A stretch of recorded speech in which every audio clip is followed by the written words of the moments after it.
설명이 필요 없는 노래가즘. 정의당 노회찬 원내대표 나왔습니다. 안녕하십니까. 안녕하십니까. 예. 한 주간에 벌어진 일들을 저희가 쫙 논평해가는 시간인데, 아무래도 이제 방중, 워낙 말이 많았어요. 홀대론, 혼밥론, 뭐 등등등. 할 말 많으시죠? 근데 뭐 홀대론인가요? 예. 뭐 대접을 초라하게 받았다는 건데 그렇죠. 아마 또 대접을 화려하게 받았으면은 예. 저는 초라하게 받았다고 생각하지 않지만 예. 화려하게 받았으면 또 외화 내빈이다. 결론을 딱 정해놓고. 예. 겉만 번지르르. 그렇죠. 예. 당했다. 뭐. 그렇죠. 그런데 진짜 중요한 것은 한중 관계의 어떤 변화를 모색하고 또 실현해 냈는가 이제 이런 또 실속을 따져야 되는데 이제 그런 걸로 봐서는 굉장히 6개월 전하고 비교해 보면은 6개월 전만 하더라도 한중 관계가 걱정스러운 관계였잖아요. 그렇죠. 예. 핫한 직전에 이 관계를 어찌 보면 극적으로 이제 지난 가을부터 회복시키고 예. 그걸 확인하는 그런 이제 방중이었기 때문에 굉장히 이제 반환점을 돌았다. 분기점을 넘었다는 점에서 의미가 크다고 저는 생각합니다. 그런데 왜 그러면 국내 이제 주로 이제 보수 매체 중심으로 처음에 재개가 됐고 이게 이제 이런 이야기가 워낙 많이 나오다 보니까 다른 미디어들도 뭐 홀대론 논란 이런 식으로 계속해서 확대 재생산이 됐는데 왜 이런 홀대론을 들고 나왔을까요? 국내 언론 특히 보수 언론들이. 뭐 팩트 사실에 입각해서 뭐 보도한다기보다는 정치적인 어떤 공격을 하고 흠집을 내기 위해서 모든 걸 다 끌어다가 쓰다 보니까 스스로 이제 논리도 엉켜버리고 이번에도 뭐 혼밥. 예, 혼밥. 예. 혼밥. 저는 사실 역대 대통령의 해외 순방 이벤트 중에서 예. 이번에 아침을 중국 식당에 가서 먹은 거. 네, 서울식당 우선 최고의 이벤트라고 생각됩니다. 중국 내에서 사실 평가가 높은 걸로 알고 예, 있는데. 저도 사실 좋아하거든요. 예. 아침에 가면 중국 가면 저는 호텔에서 아침 안 먹고 예. 호텔에서 보면 보여요. 인근에 예, 예.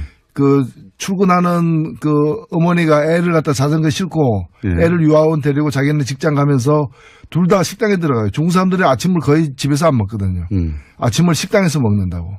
그래서 주로 가장 많이 먹는 게 유조라고 예. 중국말로는 다르게 발음하지만은 중국식 꽈배기예요. 설탕 안 묻힌 꽈배기. 그다음에 중국식 콩국. 예. 찍어서 먹기도 하고 이제 만두탕 먹기도 하고 이러는데 이제 어찌 보면 대통령이 외국 대통령이 국빈으로 방문해가지고 수행원들하고 같이 중국에서 가장 서민적이고 가장 대중적인 식당 가서 먹은 거예요. 시진핑이 우리나라 방문해가지고 예. 그냥 호텔에서 주는 화려한 한정식 안 먹고 그냥 종로 가가지고 청진동에서 해장국을 갖다가 수행원들은 먹었다. 그러면 거죠. 그 노력, 그 자세, 그 열의에 대해서 감복할 거 아니에요. 국내 언론이 뭐 칭송이 자자했겠죠. 그러니까 네. 이 이벤트는 중국 인민들, 중국 국민들을 향한 이벤트지 한국의 일부 언론을 향한 이벤트는 물론 아니었죠. 예. 그러니까 중국 국민들 눈에는 굉장히 신선하게 바라봐 보이는 거고 단행한 뒤에 제가 또 다른 뉴스를 보니까 뭐 문재인 세트라 그래가지고 예. 중국 사람답게 또 이런 거 이제 세트로 해가지고 이제 상술에 이용하기도 하는 모양이던데 그만큼 반향이 있었다는 얘기 아니겠어요? 그거를 우리 보수 매체가 몰랐다기보다는 예. 그게 혹시 긍정적으로 국내에 보도될까봐 미리 혼밥이라고 하는 굉장히 기가 막힌 프레임을 짜서 열심히 TV조선이었던가요? 뭐 7기 중에 5기가 혼밥이었다 뭐 이런 식으로 보도했어요. 점잖게 얘기하면은 이제 부처 눈에 부처만 보이는 거죠. 그러니까 실제로 일본에 보면은 외톨이가 돼가지고 예. 밥도 혼자 먹고 그런 이미지 혼자 밥 먹는 걸 갖다가 사람들이 쳐다볼까봐 두려워가지고 화장실에 가서 혼자 밥 먹는 경우도 있어요. 우리나라 대통령 중에도 그런 분이 있었잖아요. 프랑스 가가지고 외국 갈 때마다 전자레인지를 갖다가 호텔 방에 갖다 놓고 혼자 데펴가지고 뭘 데폈는지는 잘 모르겠지만 한국에서 가져간 거 데펴다가 혼자 먹는 그게 일본어로 치면은 혼자 화장실 가서 밥 먹는 아이와 같은 상태라고 보는 거죠. 그런 걸 혼밥이라고 불러야지. 지금 이거는 어찌 보면 굉장히 저돌적으로 중국 사람들에게 그 마음에 파고들기 위해서 나는 이렇게 노력한다는 처절하게 보여주는 거거든요. 맞습니다. 이거 뭐 네. 총리하고 아침밥 먹는 것보다 100배 낫죠. 효과적인 전략적 외교 선택한 거라고 보고 실제 문재인 대통령이 아니라 박근혜 전 대통령이었던 보수 매체는 이걸로 가지고 아주 입이 마르게 칭찬을 했겠죠. 예, 했을 텐데 진짜 혼밥이라고 생각해서가 아니라 그렇게 초라하고 외교도 못하고 평가도 못 받고 외국에 나가봐야 같이 밥 먹어준 사람도 없다. 이런 이미지를 더 씌우려고 한 거였겠죠. 예.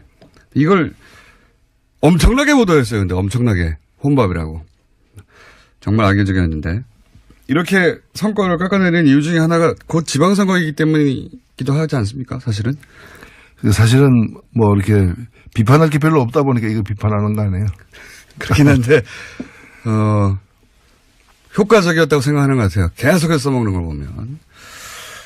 그러면 이 중국 방문에서 여전히 남은 과제는 뭐라고 보십니까? 예, 일단은 더 나쁜 관계로 이렇게 변질되는 걸 막았다는 점에서 사드 문제를 둘러쌌던 그 긴장과 갈등을 일단은 봉합을 한 거죠.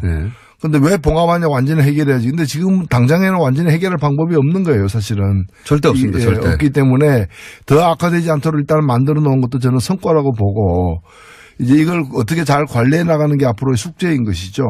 뭐 그런 점에서 제가 볼 때는 양국 다 굉장히 노력을 나름대로 하고 있다고 보입니다. 원래 중국은 사실은 이런 외교 문제가 있으면 외교 문제라는 게 예를 들어 전쟁이 나서 어느 한쪽에 항복하기 전까지는 봉합이거든요. 대부분 외교 문제라는 게. 어떻게 각자 이해가 다른데 완전히 해결합니까?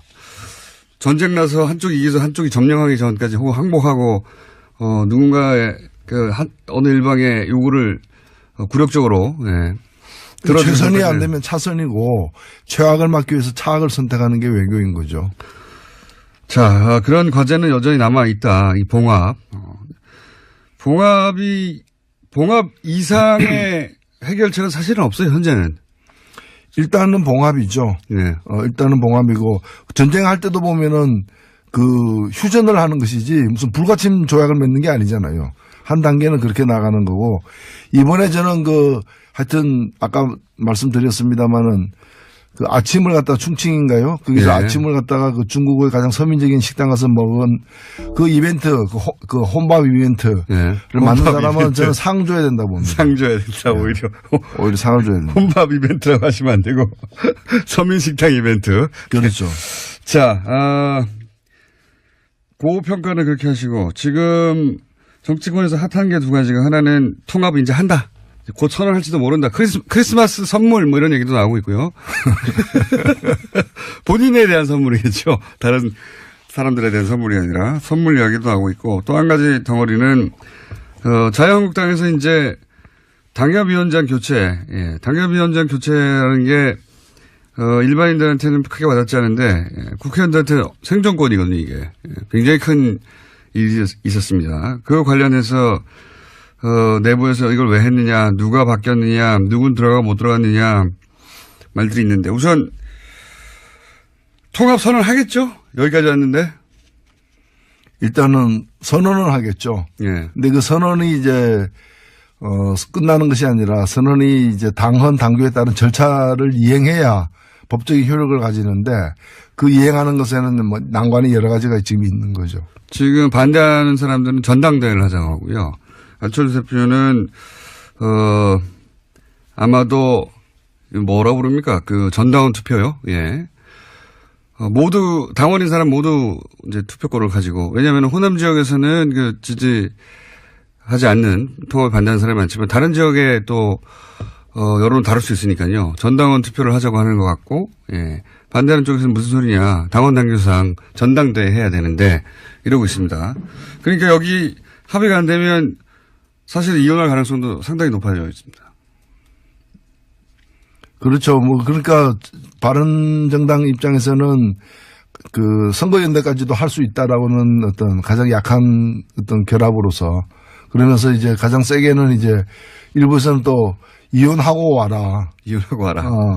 오히려 그게 더 낫다. 일부를 도려내고 오는 것이 자기들은 더 낫다. 뭐 이렇게 보는 쪽까지도 있는데 일단은 완전한 통합은 그렇게 쉽지는 않을 것 같아요. 양쪽 다. 물론 통합을 하게 이 드라이브를 계속 가서 이제 통합까지 가려고 하면 국민당 내부에 당에 남아있을 수 없다고 하는 사람들도 있겠죠. 그러니까 산수, 그러니까 지금 각각 소속 의원들의 산술 합으로 통합된 당의 의원들 수가 유지되지는 않을 것 같아요. 적어도. 그렇죠. 예. 지금 39명 중에서 뭐 14명 정도는 완강히 반대하는 분들이니까. 최소한 뭐 10명 정도 나가버리면 들어오는 것보다 많아지니까 숫자가 더 줄어들거든요. 숫자가 줄어들음에도 불구하고 이제 하려는 이유가 숫자가 중요하지 않다 지금은. 그렇죠. 예. 예. 그 보수 재편의 그림 속에서 진행되는 게 아닌가. 예. 결국 중도 보수로 규합해가지고 범보수로 확장하는. 예. 그걸 갖다가 이제 대권 전략으로 이제 보는 거죠. 안철수 대표는 그러니까 진보 진영의 유권자들이 그쪽에서 지지 기반이 본인이 약하다고 판단한 것 같아요. 그래서 떠나는 겁니다. 지금 사실은. 본인의 정체성을 새롭게 발견한 거죠. 알고 보니 보수였다. 뭐 이래가지고. 예. 자기가 하려고 했던 새 정치는 새 보수 정치였다. 지금. 대면이에요. 예. 대면. 자, 방랑 정치죠. 방랑 정치. 자유한국당 사정은 어떻다고 보십니까? 지금 홍준표 대표가 사실은 친홍 체제를 차근차근 구축해가면서 친박들은 계속 쳐내고 있어요. 예. 예. 거기에 친박을 제압해 가는 데는 어느 정도 성공했습니다. 실제.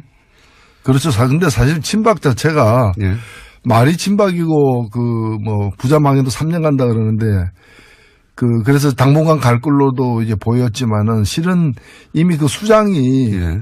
지금 서울구치소에 있는 것이고 나머지들도 거의 지금 체포동의안이 이렇게 제기되거나 또는 네. 이제 조사를 받아야 될 처지에 놓이거나 다 이런 처지지 않습니까? 사실상 괴멸했다고 봐야죠. 괴멸했다. 네. 그러면 남아있는 양축은 홍준표 대표하고 김무성 전 대표 이 정도 되는 거 아닙니까? 지금 그렇죠. 예. 그게 이제 신주류 세력이라 봐야죠. 근데 홍준표 대표하고 김무성 전 대표가 그렇다고 친박 몰아내고 당권을 장악하는 데까지는 갔지만 둘이 그냥 잘 지내기만 하려지는 않을 거 아닙니까? 예, 거기는 이제 다음 시즌이죠. 다음 시즌에서 싸울 상대죠. 이번 시즌에는 힘을 합해야 되는 거고 예. 다음 시즌에서는 서로 싸워야 되는 그런 운명적 관계죠. 유여해 최고위원이 이 당협위원장에서 탈락한 거는 어떻게 보십니까? 예, 그건 아마 이제 그런 게 일종의 파퓰리즘이죠. 재물로 바친 거죠. 예. 재물로. 로마 원형 경기장 같은 데서 이제 관중들이 다 이렇게 손가락을 땅 쪽으로 향하는 그런 상황에서 이제 재물을 던져준 거죠. 자, 유해, 최고위원은 재물이라고 지금, 표현됐는데 저희가 한번 연결해 볼게요. 나중에 재물이라고 표현됐는데 어떻게 생각하시냐고. 홍준표 대표 본인도 대법원의 최종 판단이 내일 모레네요. 예, 모레 나오는데. 네, 이번 주에 주요 재판들이 이렇게 대법원에 여러 개가 사실 있는데 그 중에 하나하고 아마 이거는 아무도 예측하기 힘든 지금 그런 상황이 그러니까요. 같습니다. 파기환송되면 안철수 대표에게 좋은 겁니다. 유승민 대표하고. 그렇죠? 예. 자유한국당이 흔들려서 나중에 구속력이 약해지면 흡수하려고 하니까요. 떨어져 나오는 분들 좋은 거고. 만약에 대법원이 이제 무죄를 확정해 버리면 그러면 홍준표 체제가 더 공고히 되겠죠. 근데 그럴 파기환송되게 되면은 이 자유한국당이 이제 친박이 되살아나는 게 아니기 때문에 어찌 보면은 바른정당 같은 어떤 자유한국당을 모태로 해가지고 보수를 개혁해 보겠다는 그런 계획을 가진 사람들이 오히려 이게 새로운 기회를 주는 측면도 있죠. 맞습니다. 예, 복당파하고 이렇게 되면 바른정당이 오히려 자유한국당으로 돌아가야 된다고 생각하는 사람들이 그런 많아요. 분들의 목소리가 높아질 수밖에 없죠. 그렇죠. 예, 그래서 안철수 대표하고는 안철수 대표의 계획도 안 될 수도 있겠네요. 또 바른정당이 저쪽을 더 바라봐서 지난 시간에 또 꼭 얘기했어야 앞으로 꼭 얘기해야 되는 내용 중에 하나가 개헌 문제 있지 않습니까? 네. 선거구 개편제. 이거 좀 어려운 얘기여서 다들 그리고 아직 시간이 좀 남아서 안 하고 있는데 정의당 입장에서 만약에 개헌을 한다면 지금 뭐 자유한국당이 반대하고 있기 때문에 사실 어렵습니다. 어렵긴 어려운데 원래는 자유한국당이 먼저 꺼낸 얘기죠. 개헌은. 네. 먼저 끄는 얘기고요. 그 다음에 이제 개헌 시기가 요즘에 이제 쟁점이 되어버렸는데 지방선거 내년 2018년 지방선거까지 개헌을 완료한다. 예. 즉 지방선거 투표하는 날 개헌 국민투표도 함께 하겠다는 것에 대해서 모든 대선 후보들이 약속을 했고 특히 예. 홍준표 당시 대선 후보는 이렇게 그 문서로 서명까지 했었어요. 예. 서명까지 했기 때문에 이 약속은 지켜야 되고 박근혜 전 대통령이 들고 나왔었고 자유한국당이 그때 강하게 드라이브를 걸었었고 사실 지금 개헌하자는데 반대하는 정당은 아무도 없었어요 그때. 예. 그래서 지금 이 개헌을 갖다가 이제 안 하겠다는 거 아닙니까? 근데 자유한국당은 지금 안 하겠다고 하는 거죠. 예. 그래서 저는 약속은 지켜야 되고 약속 못 지키서 면허 반납해야 되는 거죠. 면허 반납. 예. 이거는 정당 등록 취소감이라고 저는 그렇게 생각합니다. 등록 취소감입니다. 자유한국당은 왜 반대할까요? 내세우는 거는 이제 지방선거에 불리하다는 건데 아니 헌법을 갖다가 36만을 고치는데 일개 지방선거 뭐 지방선거 중요하지 않다는 뜻이 아니라 선거 한 번에 유리하냐 불리하냐를 가지고 할 부분이 아니고 그리고 어차피 자유한국당은 내년 지방선거 불리해요. 개헌 안 한 데서 유리해지는 것도 아니고 어차피 불리한데 더 불리할 것도 저는 없다고 보고 그래서 일단은 전국의 주도권을 갖다가 이제 뭐 정부 여당이 쥐게 될 거 우려한다는 건데 그것도 저는 뭐 그것 때문에 개헌을 반대한다는 것 자체가 이유가 되지 않는다고 봅니다. 근데 자유한국당이 반대하면 어쨌든 개헌안이 통과될 수가 없지 않습니까? 지금 의석수상. 개헌안을 누군가가 모르겠습니다. 국회에서는 아예 합의가 안 될 것 같고. 그래서 저는 그 점을 갖다가 자유한국당을 최대한 압박해야 된다. 일단은 약속을 지키라고 해야 될 것이고 약속을 못 지키기 때문에 그 국민들에게 사과해야죠. 약속을 못 지키게 됐다고. 그리고 개헌을 갖다가 할 생각이 없다면 국민들에게 사기를 친 거 아니에요. 그건 정말 정당을 해산해야 되는 것이고 그게 아니라 시점을 조금 바꾸면 좋겠다. 뭐 이때는 불리하니까 뭐 석 달 후에 하겠다고 한다면 그것까지는 봐줄 수 있다는 거죠. 그렇다면 그 약속을 국민들 앞에 공언하라는 거죠. 그런 점에서 개헌 열차를 멈출 이유는 없다. 개헌 열차가 6월 지방선거 때 투표하기로 했다면 그 6월 13일 역에는 서야죠. 근데 그걸 안 쓸 생각인 것 같아요. 안 쓸 생각이라면 그럼 그 다음 역이 어디냐. 그거라도 국민들에게 밝혀라는 거죠. 밝혀도 지킬까요?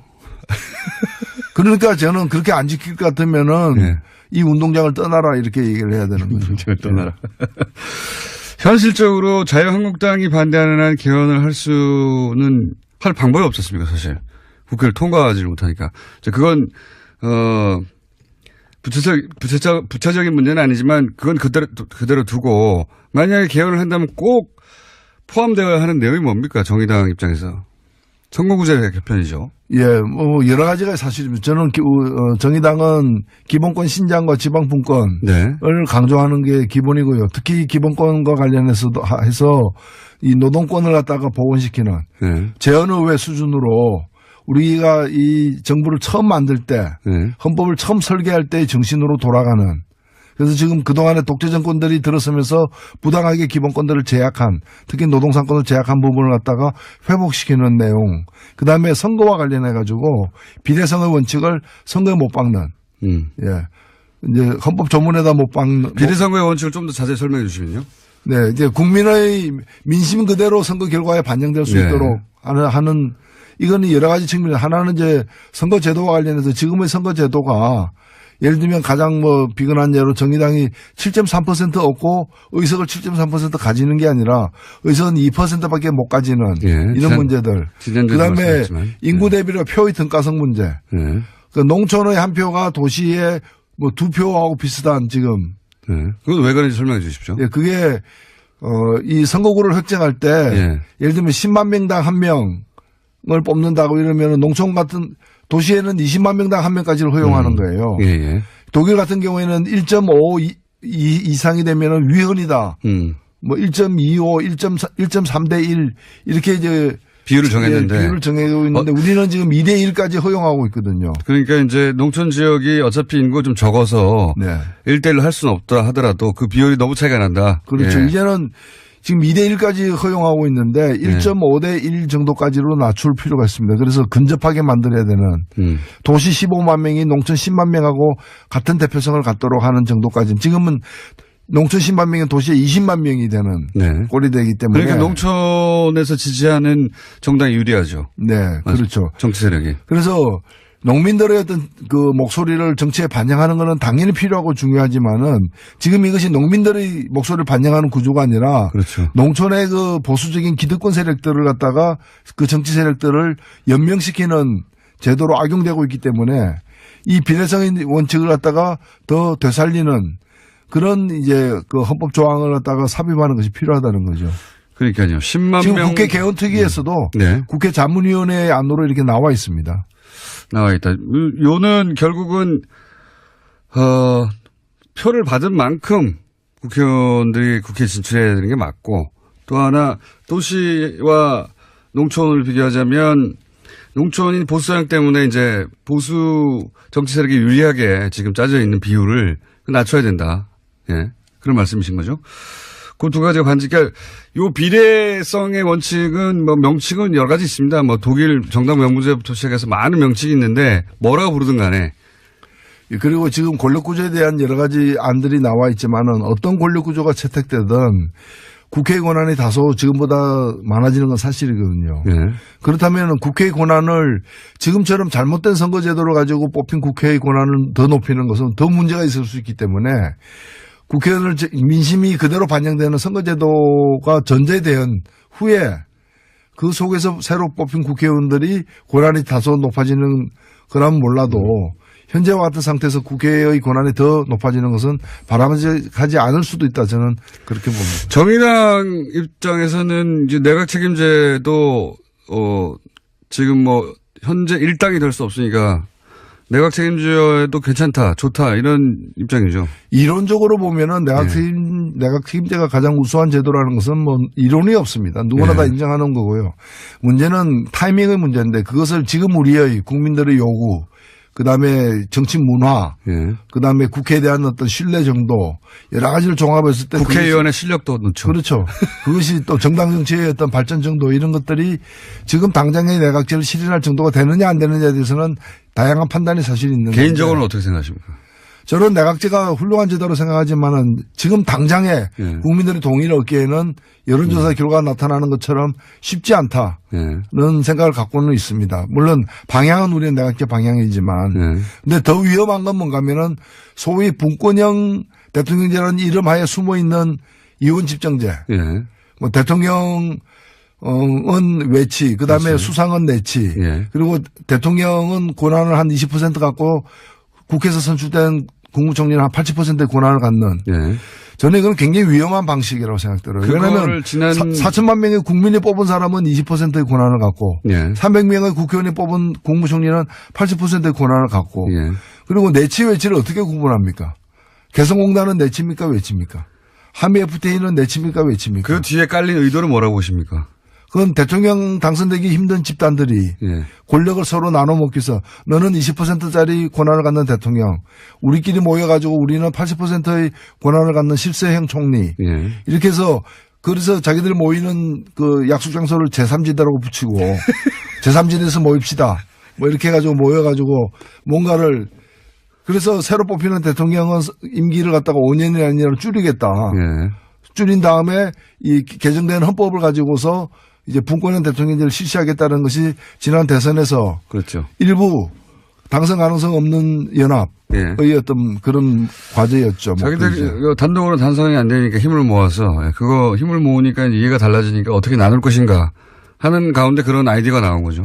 그래서 저는 정리를 해야 된다고 봅니다. 이 대통령의 권한이 과도하게 헌법상에 많이 있다면은 그걸 국민이나 국회로 이렇게 또는 지방정부로 넘기는 그런 권력을 갖다가 좀 이렇게 조정하는 것은 필요하다고 봐요. 그러나 그것의 대안으로 분권형 그것에 대안으로 이원 집정부제 네. 이런 걸 대안으로 내놓는 것은 굉장히 위험천만한 발상이다. 나눠 먹으려고 하는 사람들이 만들어낸 발상. 국민을 위한 개헌이 돼야 되는데 일부 정치인을 위한 개헌이 되도록 내버려둬서는 안 된다고 저는 봅니다.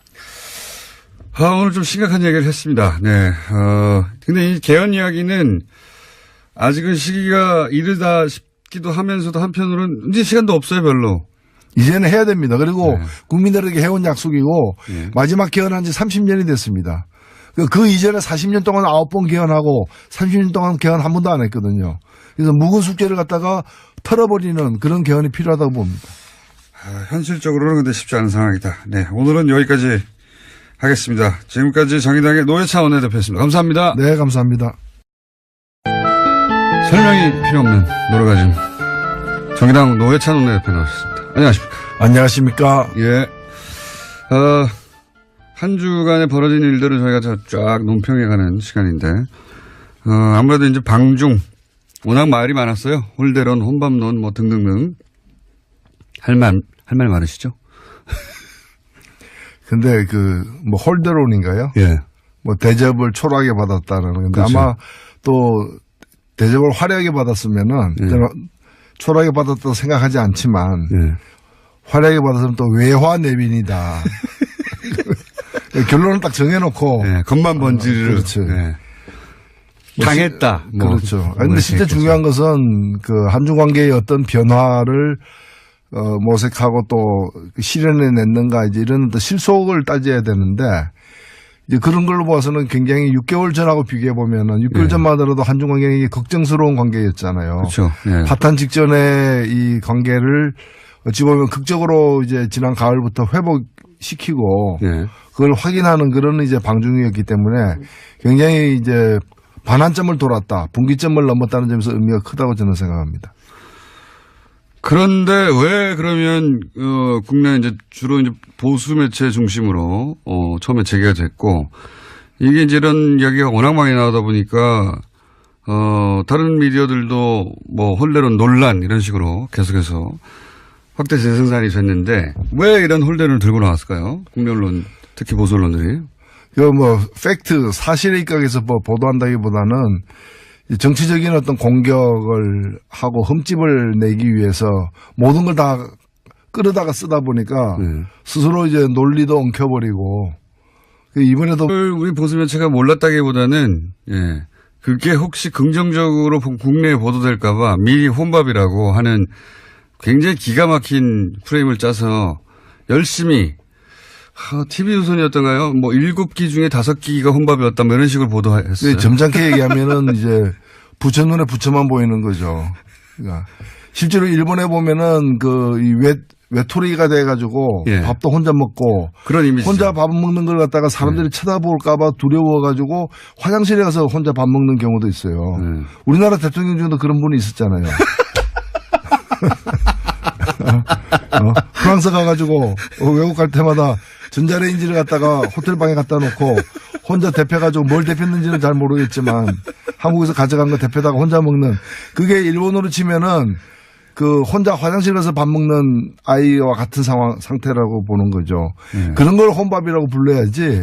지금 이거는 어찌 보면 굉장히 저돌적으로 중국 사람들에게 마음에 파고들기 위해서 나는 이렇게 노력한다는 처절하게 보여주는 거거든요. 맞습니다. 이거 뭐 총리하고 아침밥 먹는 것보다 100배 낫죠. 100배 효과적인 전략적 외교 선택한 거라고 보고 실제 문재인 대통령이 아니라 박근혜 전 대통령이었던 보수 매체는 이걸로 가지고 아주 입이 마르게 칭찬을 했겠죠. 예, 했을 텐데 진짜 혼밥이라고 생각해서가 아니라 그렇게 초라하고 외교도 못하고 평가도 못 받고 외국에 나가봐야 같이 밥 먹어주는 사람도 없다. 이런 이미지를 더 씌우려고 한 거였겠죠. 예.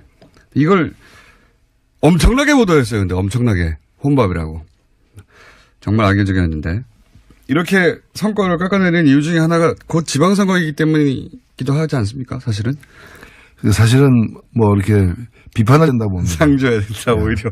오히려 상을 줘야 된다. 혼밥 이벤트라고 하시면 안 되고 서민식당 이벤트. 그렇죠. 자, 고평가는 그렇게 하시고 지금 정치권에서 핫한 게 두 가지가 하나는 통합 이제 한다. 곧 선언할지도 모른다. 크리스마스 선물 뭐 이런 얘기도 나오고 있고요.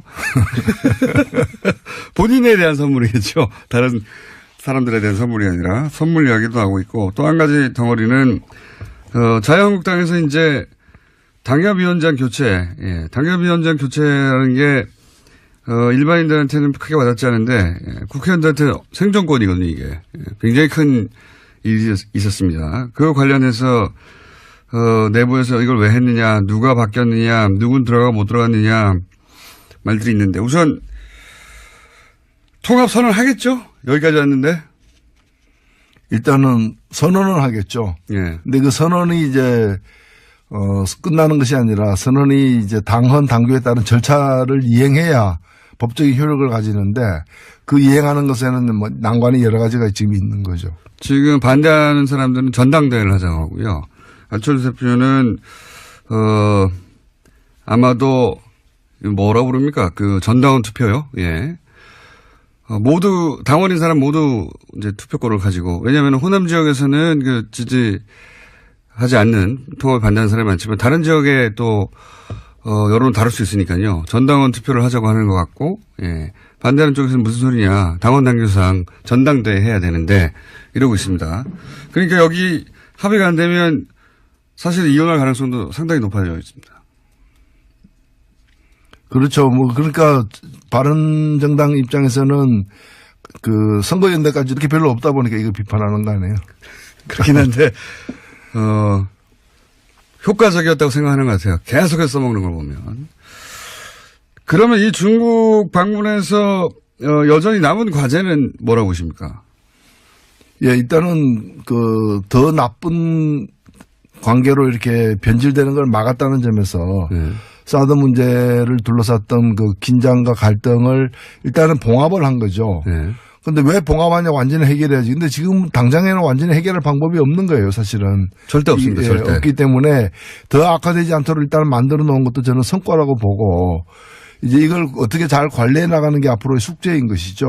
뭐 그런 점에서 제가 볼 때는 양국 다 굉장히 그 노력을 나름대로 하고 있다고 보입니다. 원래 중국은 사실은 이런 외교 문제가 있으면 외교 문제라는 게 예를 들어 전쟁이 나서 어느 한쪽에 항복하기 전까지는 봉합이거든요. 대부분 외교 문제라는 게. 어떻게 각자 이해가 다른데 완전히 해결합니까? 전쟁 나서 한쪽이 이겨서 한쪽이 점령하기 전까지 혹은 항복하고 누군가의 어느 일방의 요구를 굴욕적으로 최선이 안 되면 차선이고 최악을 막기 위해서 차악을 선택하는 게 외교인 거죠. 자, 그런 과제는 여전히 남아있다. 이 봉합. 봉합 이상의 해결책은 사실은 없어요, 현재는. 일단은 봉합이죠. 네. 일단은 봉합이고 전쟁할 때도 보면은 그 휴전을 하는 것이지 무슨 불가침 조약을 맺는 게 아니잖아요. 한 단계는 그렇게 나가는 거고 이번에 저는 하여튼 아까 말씀드렸습니다마는 그 아침을 갖다가 충칭인가요? 거기서 예. 아침을 갖다가 그 중국의 가장 서민적인 식당 가서 먹은 그 이벤트, 그 혼밥 이벤트를 예. 만든 혼밥 사람은 이벤트. 저는 상조에 혼밥. 예, 혼밥. 예. 혼밥. 저는 사실 그 역대 대통령의 해외 순방 그 이벤트 중에서 예.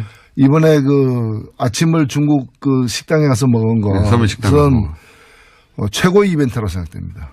중국 내에서 아주 평가가 높은 걸로 알고 있는데. 예, 저도 사실 그 좋아하거든요. 예. 아침에 가면 중국 가면 저는 호텔에서 아침 안 먹고 예. 그 호텔에서 보면 보여요. 인근에 예, 예. 그 출근하는 그 어머니가 애를 갖다 자전거 싣고 예. 애를 유아원 데리고 자기는 직장 가면서 둘 다 식당에 들어가요. 중국 사람들이 아침을 거의 집에서 안 먹거든요.